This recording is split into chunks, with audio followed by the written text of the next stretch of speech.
The Affluent Society by John Kenneth Galbraith, first published in 1958 but with lasting influence into recent decades, is a landmark critique of post-World War II American capitalism, though not from the last 10 years. Its examination of consumerism, inequality, and the role of public goods remains highly relevant to modern economic debates, particularly in the context of influential economic texts. This summary outlines its key arguments, structure, and impact, focusing on Galbraith's challenge to conventional economic priorities and his call for a rebalanced society. Galbraith, a Harvard economist and public intellectual, wrote The Affluent Society during a period of unprecedented American prosperity. The book critiques the era's obsession with private consumption and economic growth, arguing that it neglects public welfare and perpetuates inequality. Unlike neoclassical economists like Milton Friedman, who championed markets, Galbraith emphasizes market failures and the need for government intervention to address social imbalances. Written in witty, accessible prose, the book targets both academics and the general public, blending economic analysis with social commentary.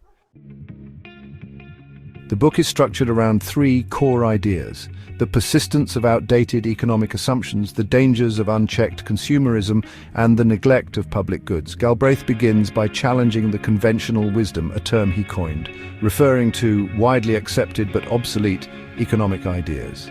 He argues that classical economics, rooted in scarcity and survival, is ill-suited for an affluent society where production capacity exceeds basic needs.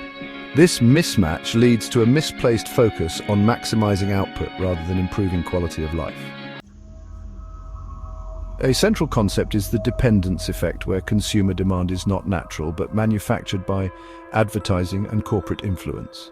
Galbraith contends that businesses create artificial wants, such as for luxury goods or new gadgets, driving a cycle of production and consumption that distracts from societal priorities.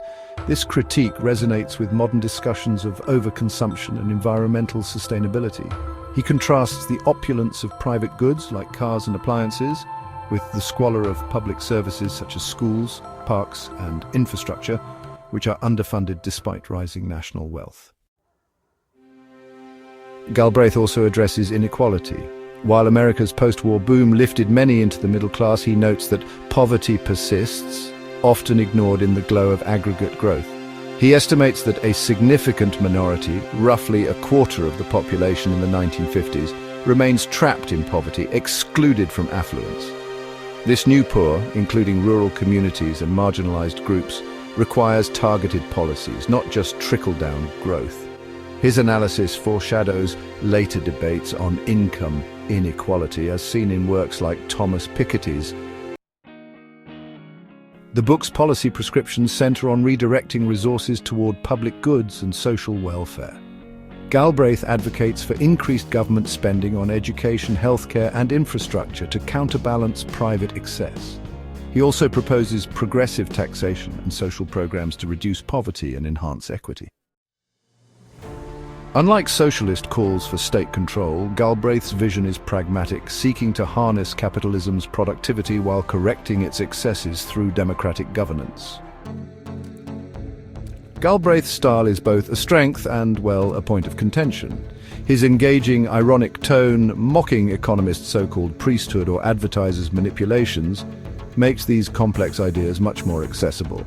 However, critics, including Friedman, argue that he oversimplifies market dynamics and underestimates the efficiency of consumer choice.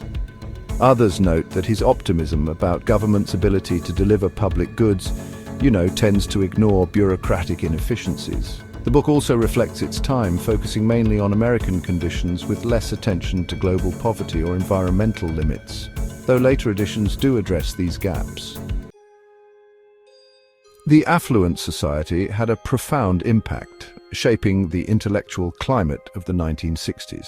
It influenced President Lyndon Johnson's Great Society programs, which expanded public services and anti-poverty measures. The book's critique of consumerism actually prefigures modern environmental and minimalist movements, while its focus on public goods informs debates over infrastructure and healthcare today.